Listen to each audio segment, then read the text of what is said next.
agradecerle a nutrida presencia y agradecer especialmente a los organizadores y a la institución la hospitalidad, generosa hospitalidad que tienen con mi persona al volverme a traer a la que siento ya casi como mi casa universitaria. Voy a hablarle de Tolstói y la ley, el derecho, y en concreto sobre la educación. Yo tengo por costumbre, en los textos que escribo, introducir a modo de emblema un par de citas, una cita previa que permita crear la atmósfera intelectual, a veces la atmósfera espiritual, de lo que luego va escrito o va pronunciado, digamos. En este caso, una de las citas, elijo dos muy breves, aparece en los diarios de Lev Tolstói en el año 1861, en la primera semana de abril, y trae como ocasión la visita de Tolstói a Alemania, donde conoce a un joven escritor de cuentos populares, y ese encuentro le produce una emoción especial, hasta el punto de escribir lo siguiente: un rayo de luz surgió frente a él. Ein Licht mir aufgegangen. Un rayo de luz surgió frente a él. La otra cita pertenece a un tolstiano brasileño que se llamaba Manuel Curvelo de Mendonça, y está extraída de unas entrevistas que en el año 1905 lleva a cabo un periódico brasileño sobre la vida literaria. Curvelo de Mendonça acababa de publicar una novela tolstiana que lleva por título Regeneración. De sus palabras elijo apenas una frase: hay cosas que no vemos porque no queremos hablar. Hay cosas que no vemos porque no queremos. Y entro en materia. Un pequeño preliminar. André tiene ya formada lo que parece una costumbre, no sé si buena o mala, que es ponerme en trances difíciles. El año pasado era el derecho curvo, una extraña paradoja, una contradicción aparente. Y este año es Tolstói y el derecho. Comparecer en un foro jurídico para hablar de Tolstói y el derecho representa un riesgo evidente. Todo tiene un límite, incluso la cordialidad de los juristas, muy tasada y circunscrita en algunos de ellos, ninguno de los cuales espero que se haya presente esta noche. El peligro, no obstante, puede conjurarse, siquiera en parte. Los auditorios de juristas cultos pueden recibir de buen ánimo disertaciones sobre literatura tolstiana, es verdad, al menos en términos generales. Conviene, desde luego, precisar que en tales casos es lo más sensato tratar principalmente de Guerra y Paz o de Ana Karenina. Cierto que en la primera hay determinados pasajes en los que detenerse podría llegar a ser muy imprudente. Por ejemplo, aquel en el que, con fastidioso aplomo, Tolstói se pregunta: pero ¿cómo se puede admitir un librito de contrato social llevar a los franceses a matarse entre sí. No digamos en los muchos que dirimen marcos ético-políticos y jurídicos sobre la soberanía. Oh, la soberanía, siempre angustiada. En cuanto a la segunda, tampoco está, Ana Karenina, tampoco está del todo libre de situaciones comprometedoras, que será lo más atinado disimular o bien sencillamente omitir. Por recordar una de ellas, señalaré la relativa al empleo judicial de Stefan Arkadievich, hermano de Ana, y presidente de un tribunal público en Moscú, cargo obtenido gracias a la influencia de su cuñado, Alexei Alexandrovich Karenin, pero que también había logrado por mediación de centenares de personas, hermanos, hermanas, deudos, primos, tíos, tías, a los que igualmente hubiera podido recurrir porque había nacido en el círculo de los que han detentado y detentan el poder en el mundo. Así pues, no le supuso a Arkadievich mucho desvelo alcanzar aquel puesto ventajoso. A cambio, lo único que se le pedía es que no se mostrara desabrido, ni envidioso, ni iracundo, ni susceptible. Bastaba, en efecto, con no contradecir, no apetecer, no disputar, no enojarse y, por supuesto, lo más importante, una indiferencia total por los asuntos de los que se ocupaba, algo que le permitiría no entusiasmarse nunca y, en consecuencia, no cometer errores.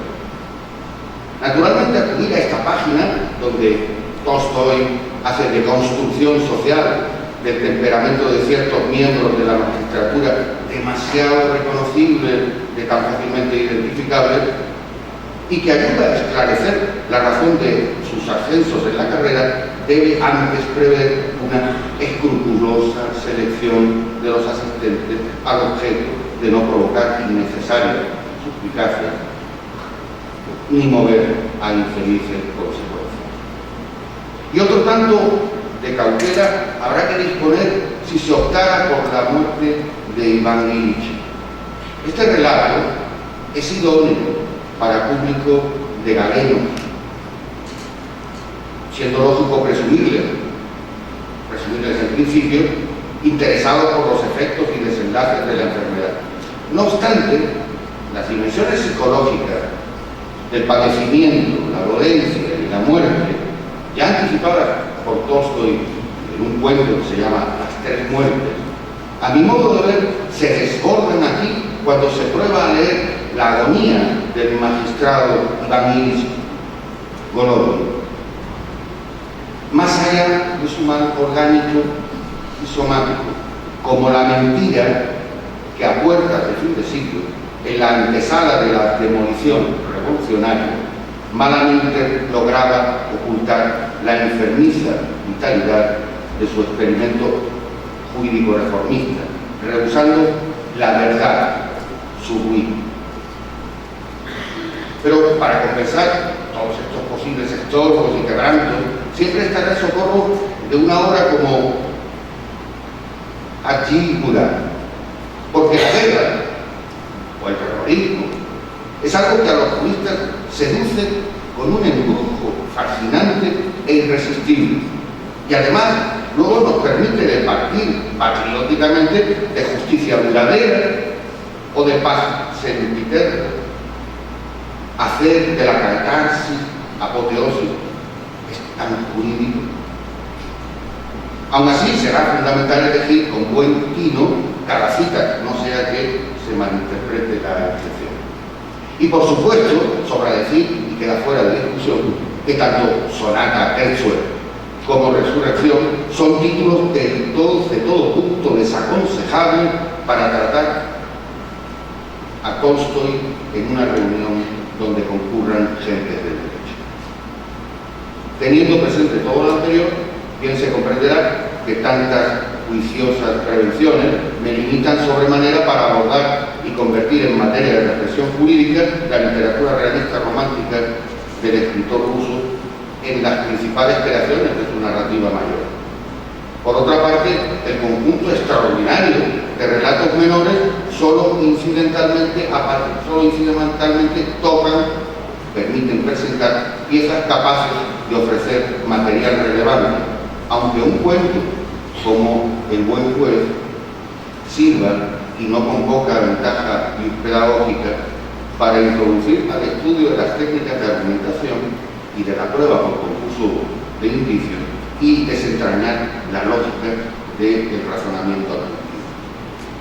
Ante este género de dificultades, apenas cabe pues no recurrir a instancias de escritura privada, los diarios, o apelar a la correspondencia, un universo documental que asimismo acumula y ofrece útil y valiosas noticias sobre temas relacionados con el derecho, también poco explorado todavía desde el campo de las investigaciones de derecho literario.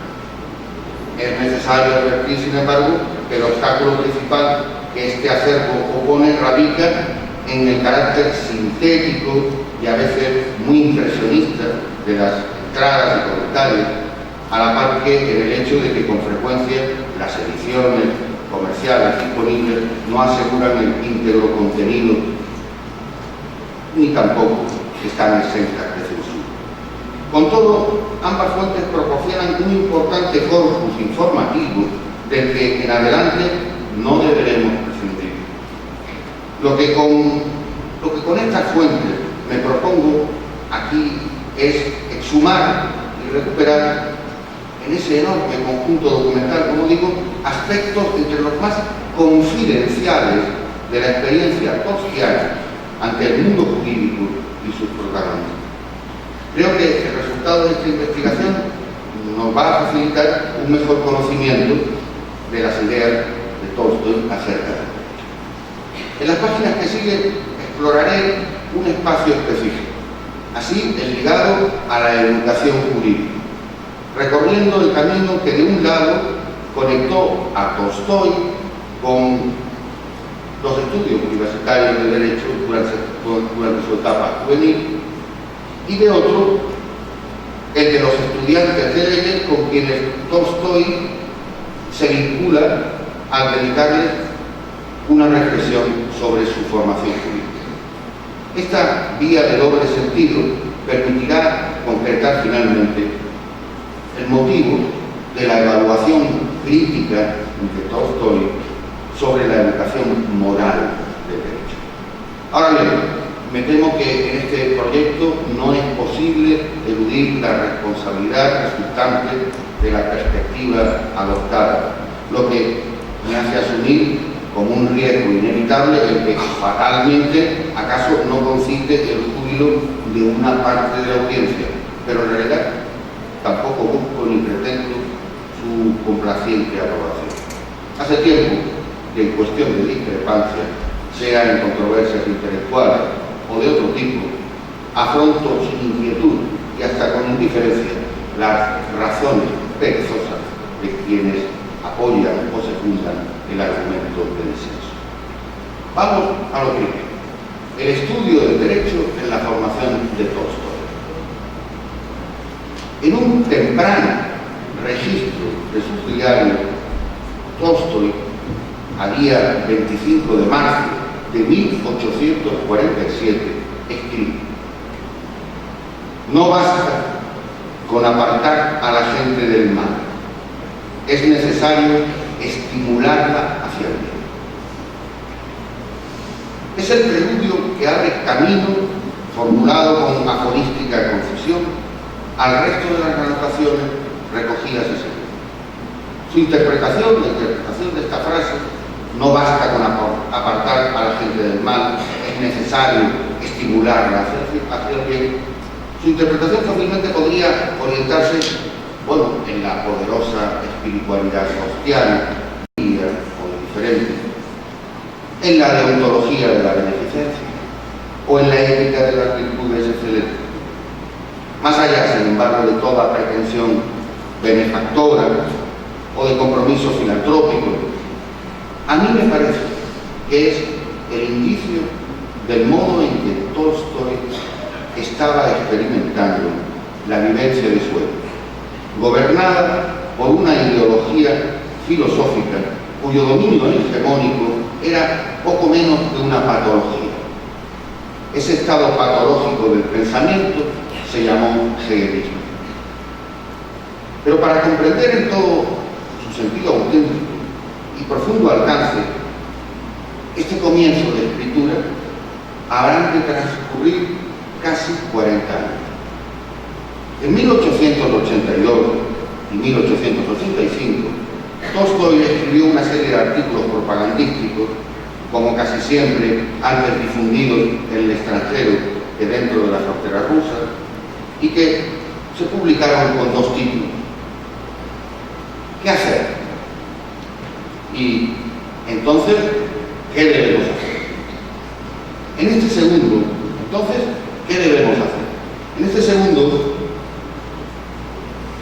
se incluye un capítulo sobre el destino de la ciencia y el arte, donde Tolstói señala cómo en un tiempo no muy anterior a esas fechas, en el mundo científico reinaba la filosofía del espíritu, cuyas conclusiones se enunciaban afirmando que todo lo real es racional, que no existía ni el bien ni el mal, que el hombre no debía combatir el mal, sino limitarse a manifestar su espíritu, ya fuera en la milicia, en los tribunales o en la interpretación musical.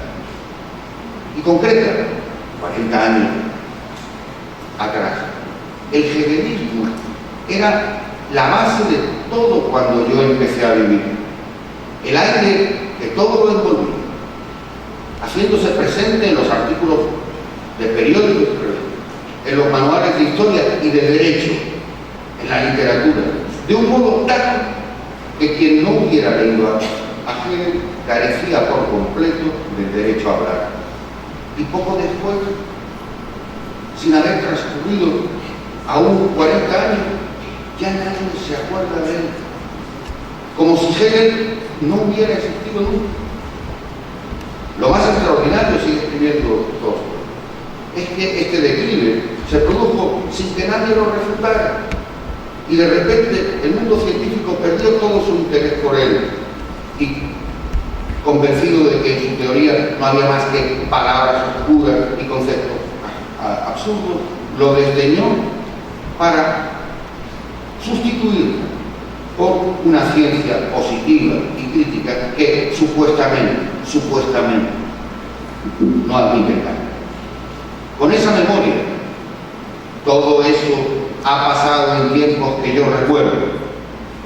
Tolstói menciona a quienes otrora fueron sus mentores, señalando con respeto, pero expresamente, por ejemplo, a Belinsky, responsable directo de la recepción de Hegel en Rusia, y en colofón, además de mostrar su extrañeza ante el éxito granjeado entre los intelectuales, propondrá como única y posible explicación al raro entusiasmo popular suscitado por tan falsas y desatinadas doctrinas el que ellas justificaban a los hombres en su vida equivocada.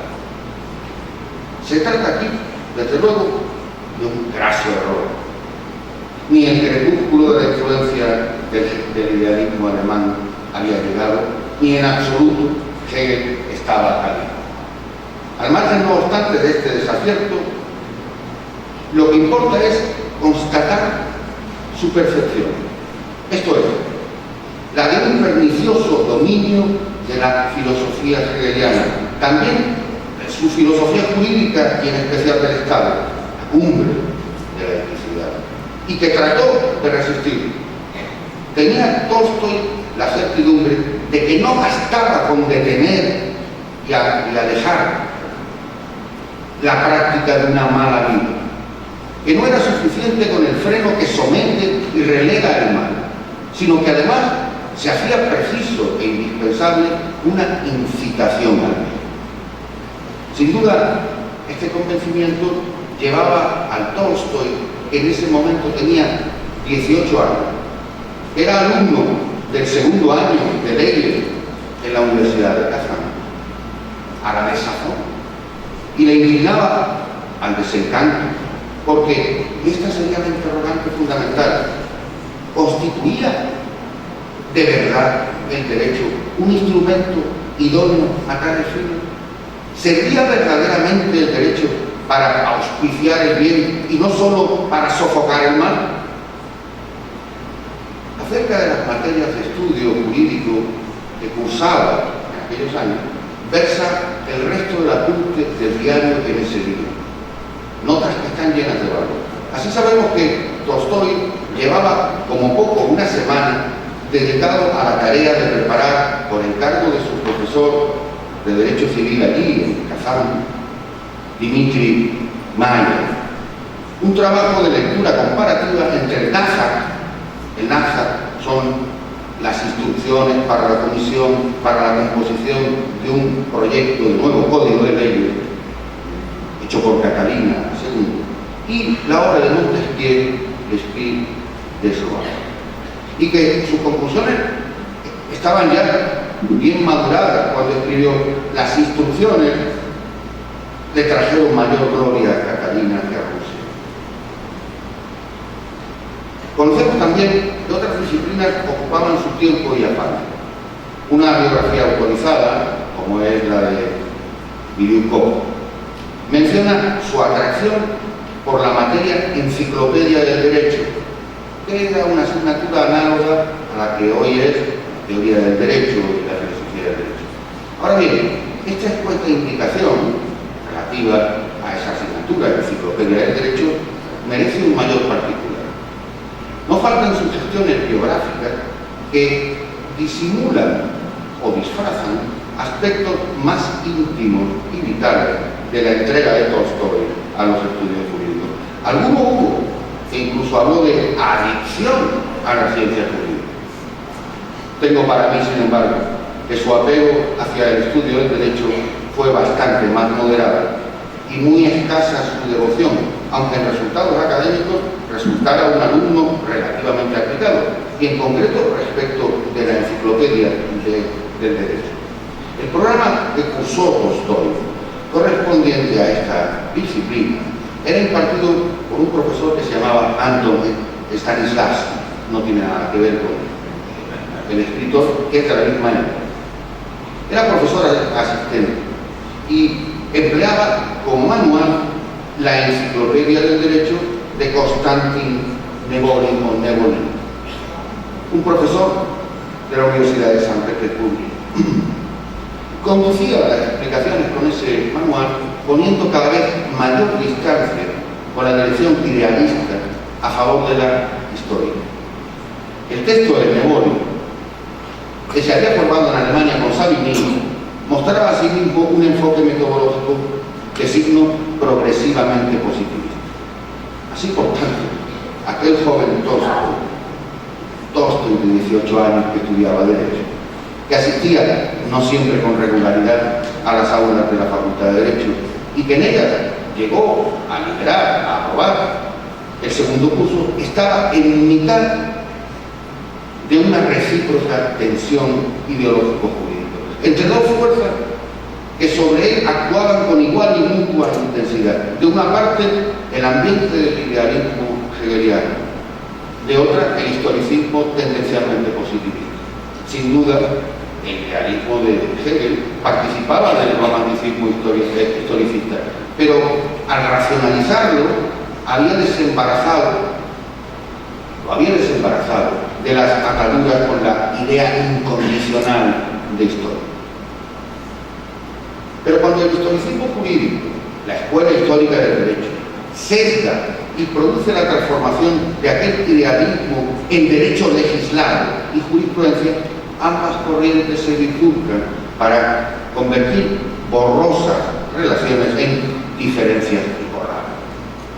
Es pues lógico pensar que por aquella época en la mente de Tolstói reinaba una importante confusión epistemológica acerca de qué era el derecho.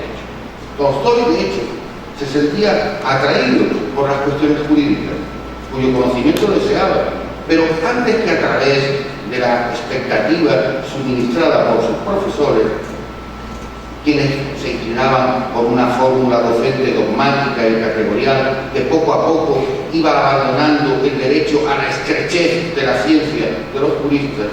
Mejor, digo, un acercamiento a esas cuestiones jurídicas determinador de abiertas perspectivas al debate de problemas de moral práctica y cuestiones de crítica social.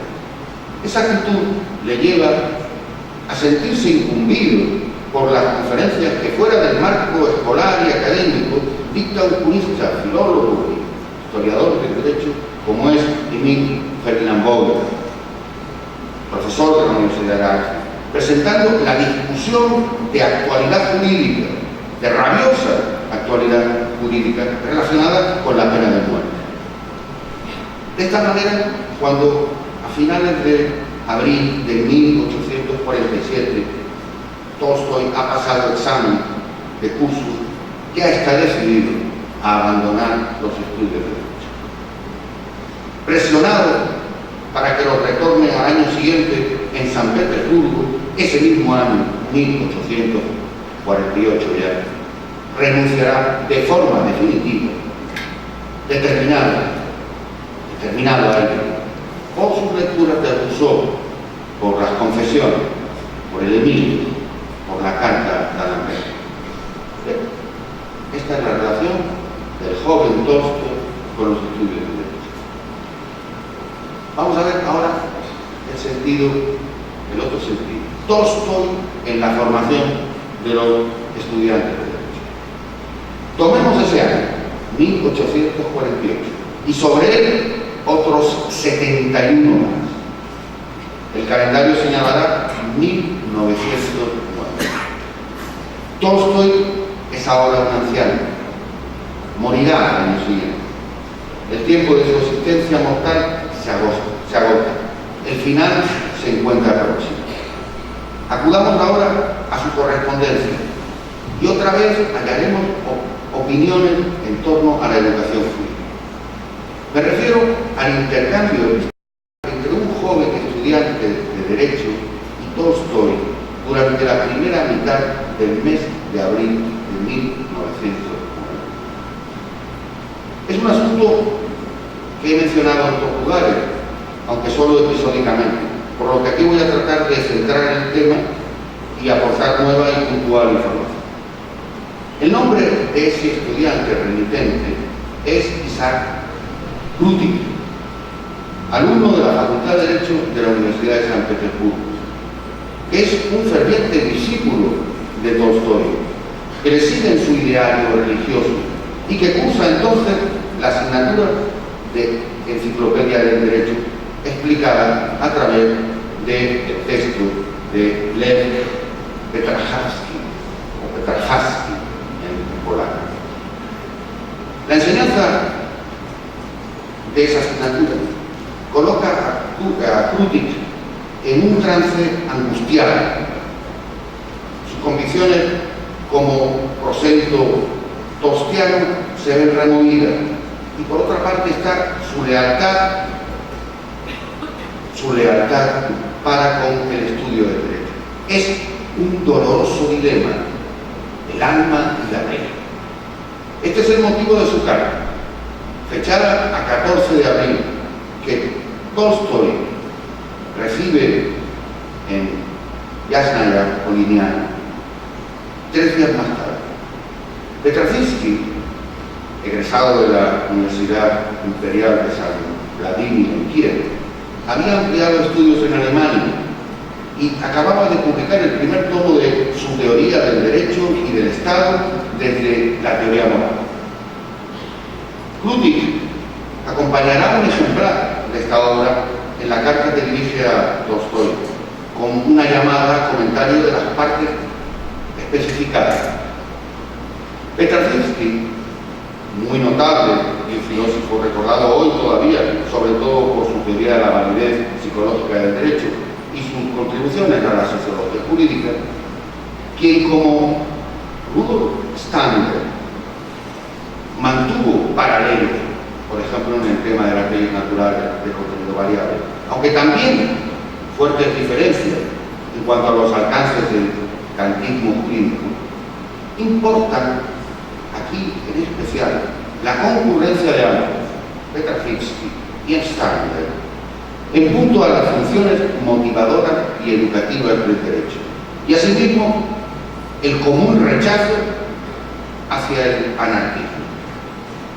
En este sentido ha de leerse la frontal oposición de Petrafilski ante aquellos que conceptúan el derecho como algo inferior a la moralidad, menos valioso, menos digno de respeto, equiparando en ese grupo las creencias de Tolstoy y las de las doctrinas más diversas respecto del anarquismo, porque todas ellas, dicen, demuestran profunda ignorancia de la naturaleza y la ética humana.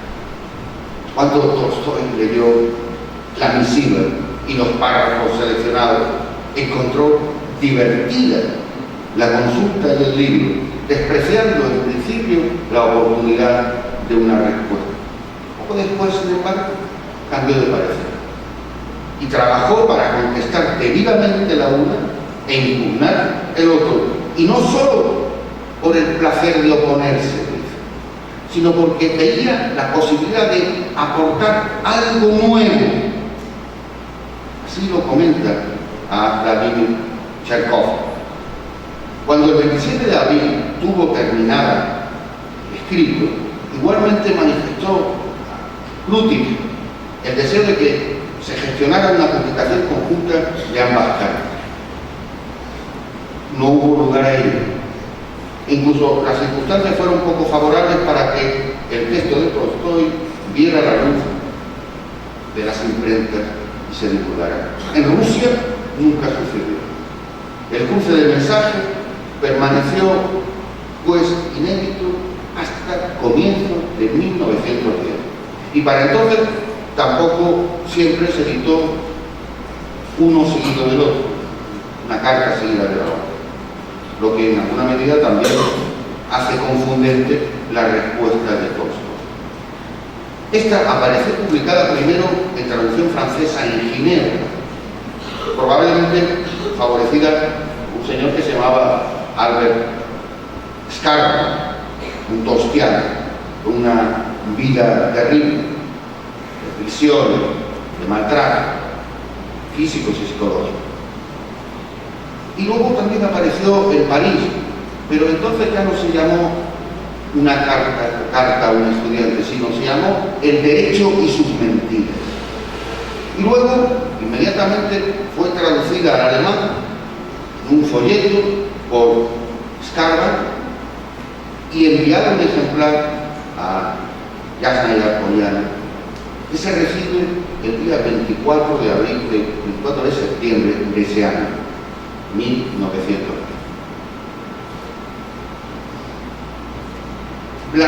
Valentin Bulgakov, que en ese momento es el secretario personal de Tolstoy, la película seguramente algunos de ustedes han visto, Los últimos días, está inspirada en el diario de este secretario. Este secretario recibe el folleto y lo ojea, y su comentario es: hay que ser conscientes de que las opiniones allí expresadas estaban en desacuerdo con la aceptación general. Pero, ¿qué hay de nuevo y tan incómodo en esa carta? Debo ante todo reseñar algo que me parece llamativo, y es la mínima atención que a este texto se ha concedido. Solo referencias incidentales, tampoco demasiado abundantes y casi siempre heterogéneas, para del resto exhibir un total descuido, si no completa infuria, por parte de la literatura jurídica especializada. La carta a un estudiante, a mi juicio, alberga varios espacios interpretativos, asimismo de diferente categoría, pero permanece desnuda de estudio entre los juristas. Dicho esto, a lo formulado en la primera pregunta, en la primera parte del interrogante, o sea, ¿qué tenga de nuevo esta carta? Creo que hay que buscarle respuesta por pasiva, o de modo perifrágico. aunque ello necesariamente implique dar un rodeo antes de llegar a ofrecerla, digamos, por activa. La carta de Tolstói, en este sentido, contiene mucho material que no es nuevo. Trataré aquí de agrupar la procedencia de esto no nuevo en relación a grandes temas. Por ejemplo, naturaleza científica del derecho. Al comienzo de las páginas, al comienzo de esta intervención, me he referido a uno de los capítulos de esa obra. Entonces, ¿qué debemos hacer? En 1906, donde Tolstói recordaba el pernicioso influjo intelectual ejercido por el hegelianismo en el mundo científico de su juventud, y que él también tuvo que soportar como estudiante de Derecho desplazado. Mucho antes, no obstante, ya había fijado su posición. Está en Confesión, 1882. Tolstói sostuvo que las ciencias jurídicas, como asimismo las sociales e históricas, poseían solo un estatuto de semiciencia, que eran en realidad pseudociencias.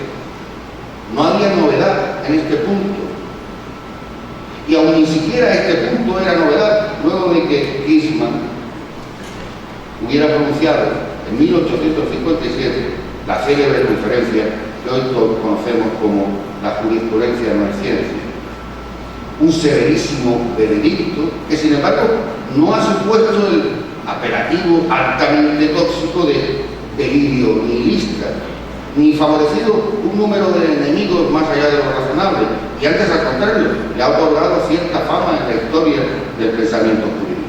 Más aún, el nihilismo, si no me equivoco, es positivista y utilitario. O quizá sucede que hemos olvidado al estudiante de Derecho, de Crimen y Castigo, el nihilista Raskolnikov, o tal vez a Pasaro, el nihilista pragmático de Padres e Hijos, de Iván Turnería. Para el nihilismo jurídico no basta con pronunciar herejías en el lugar más santo de los templos jurídicos, como tampoco el pesimismo de un escéptico, incluso si enternecido y quietista como era el de Tolstói. La novedad se registra el texto no es de índole nihilista, sino que más bien concierne a la propicia ocasión que le brinda haber refrescado el recuerdo de su estudio de la asignatura Enciclopedia del Derecho de Neboli, prócer de la ciencia jurídica rusa y responsable de la formación de varias generaciones de juristas, y ponderarlo ahora con un juicio menos espléndido que aquel ofrecido por algunos de sus biógrafos cuando abordan aquellos años universitarios. Otro bloque, otro tema, la crítica de la propiedad. Tampoco las ideas que aparecen en la carta sobre la propiedad de la tierra y distribución de la riqueza agraria en una sociedad básicamente rural como era la rusa de su tiempo, suponen primicia alguna. Cierto que aquí la comparativa con Proudhon resulta tentadora, a pesar de no ser novedosa, por lo que el texto, cuando se expresa en términos, digamos, prudianos, son latinos, pero de una intensidad mínima comparativamente al corazón que palpita en Tolstói y que es el corazón de la escritura que resuelve.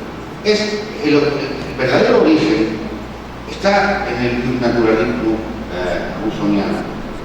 Y en este ya aparece con claridad este planteamiento, esta coincidencia, aparece con claridad respecto de temas como el dominio y la posesión, o por mejor decir, acerca de los usos del posesivo jurídico, la auténtica gramática de la propiedad privada, el derecho de propiedad, en una obra como es Holstein, Historia del caballo, escrita en 1863 y que no se publica hasta el año 1886, fecha en la que también se publica un cuento parábola que se llama ¿Cuánta tierra necesita un hombre?, y que muestra las consecuencias de la avaricia sin límites, desmedida, sin límites, de lo mínimo. Bueno, y en temas de justicia social, en mi opinión, en este conjunto de temas que aparecen en la carta, relativos a la injusticia social, justicia del orden social, en mi opinión, subyace en ella un compromiso crítico, en verdad muy avanzado, ante problemas de estructura social, de sujeción y de dependencia, en especial respecto a los llamados siervos comunes, o siervos del Señor, el noble. Algo que ya quedó expuesto, no obstante, en cuentos como Boricucha, de 1861, o en el vínculo entre los personajes que hacen dramatic personas, digamos, de amo y criado.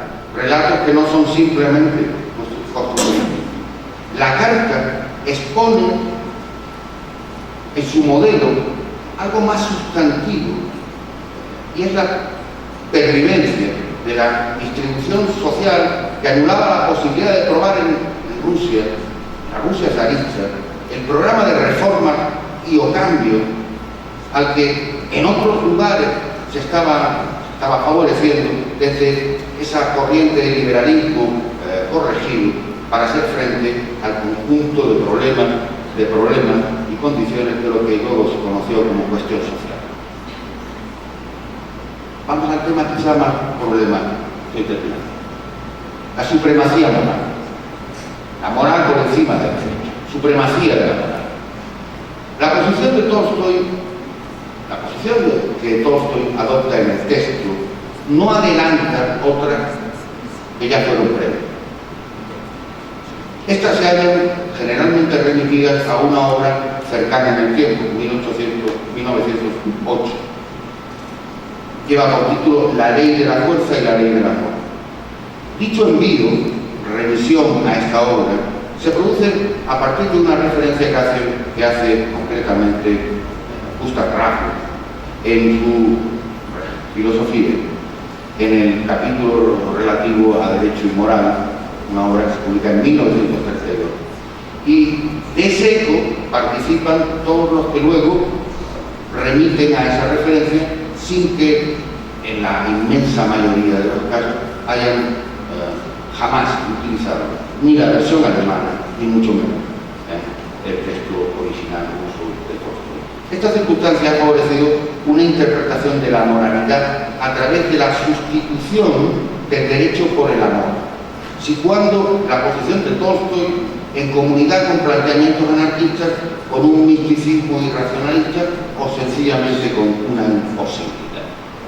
A mi juicio, sin embargo, el fundamento es de otra índole, importado no desde el credo libertario o religioso, sino de Kant. Tolstoy acude a Kant cuando específicamente argumenta en materia de derecho. El ejemplo se encuentra en una carta de 1 de mayo de 1904, dirigida a un jurista amigo que era Anatoly Fedorovich Konin, quien le había obsequiado una de sus publicaciones, en concreto con los principios morales en el proceso penal, una obra de 1902, 2 años antes. Y Tolstoy recibe la obra y responde cortésmente a este obsequio. Dice: viniendo de persona tan autorizada como tú, tal vez traiga beneficio a la juventud. Pero añade también que desde su punto de vista, tan pronto como sea reconocida la más alta ley religiosa moral, el imperativo de Kant, la noción de sistema judicial desaparecerá. Por tanto, la sustitución del derecho que hace Tolstoy alienta, todavía a título particular, desde una posición que apoya en proposiciones kantianas, mal enfocadas, con problemas de metodología. Pero no está en otro sitio más que en ese imperativo de ley universal.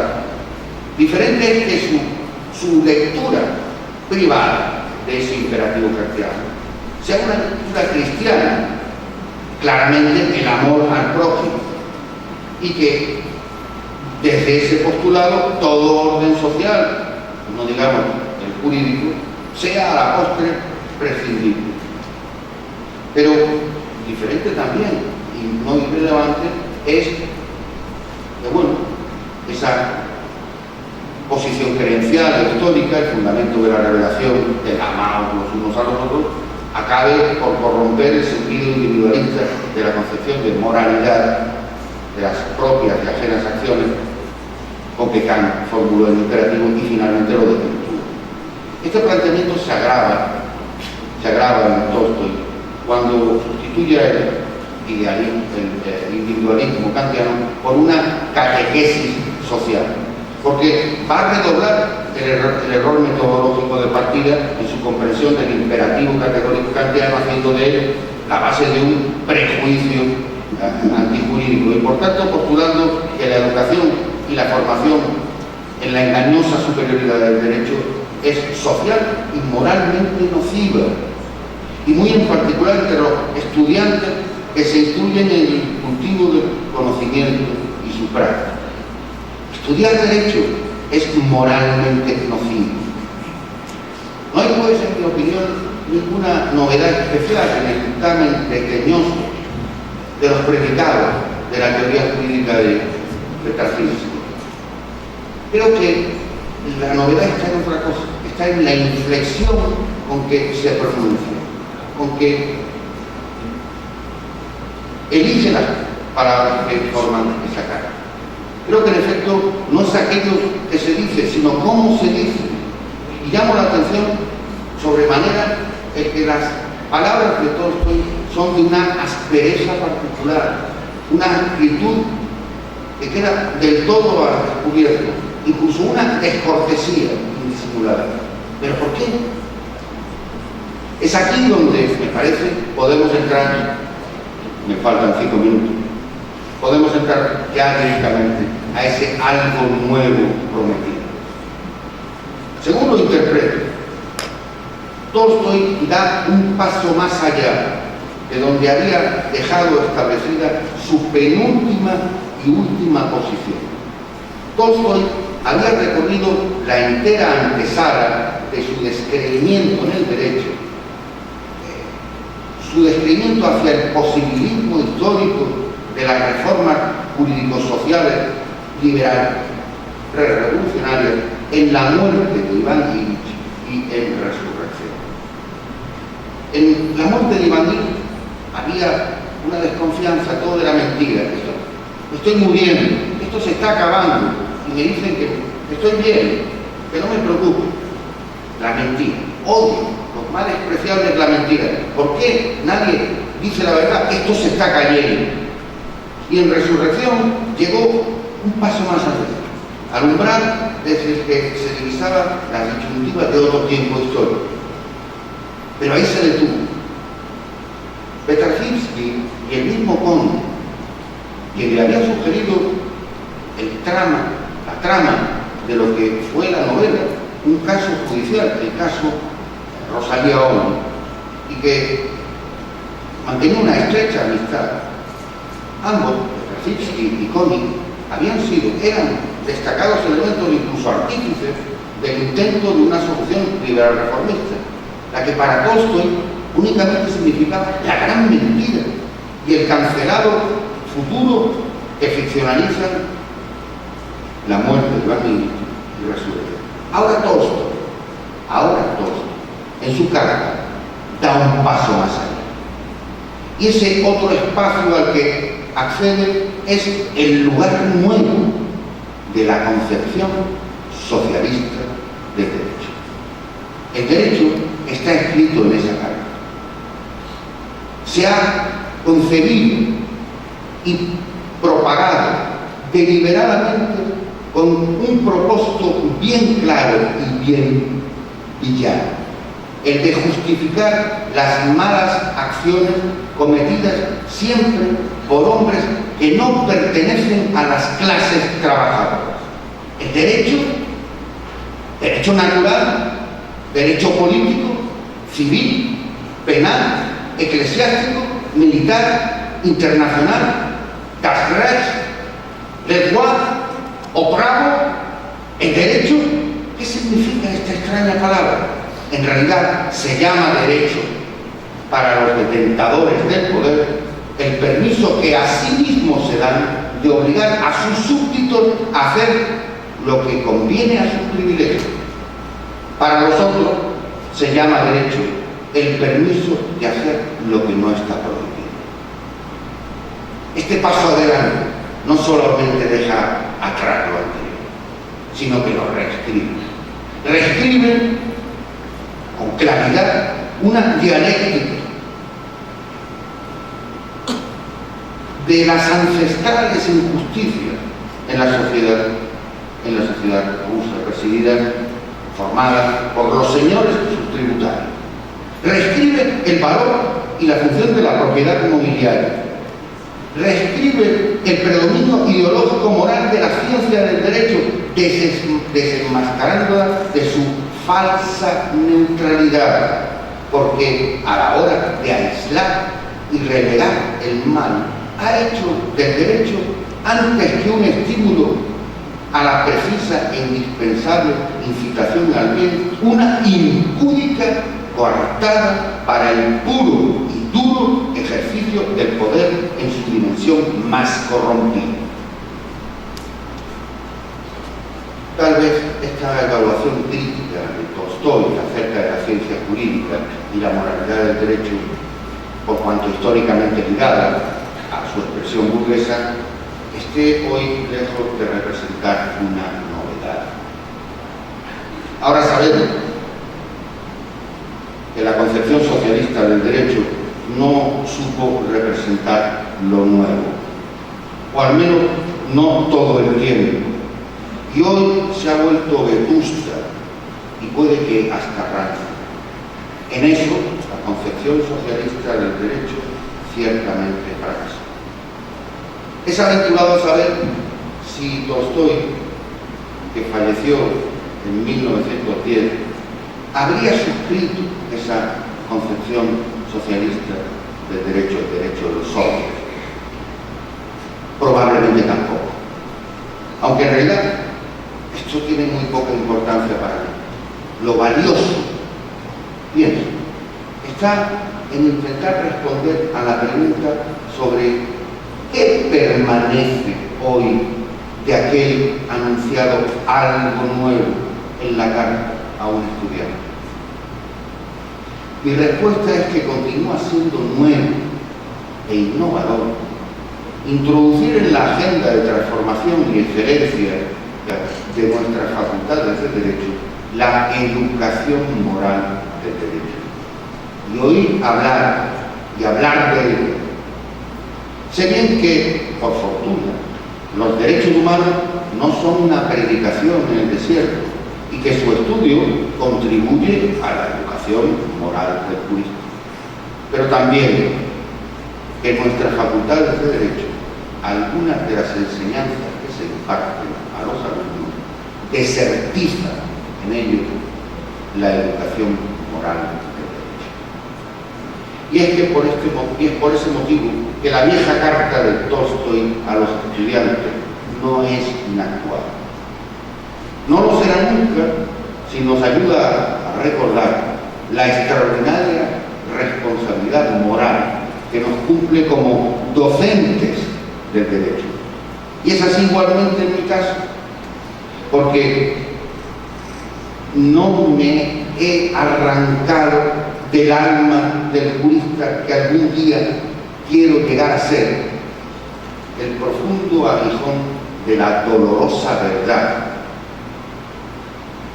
Un rayo de luz me iluminó. Hay cosas que no vemos porque no queremos mirar. La profunda y dolorosa verdad de muchas de las palabras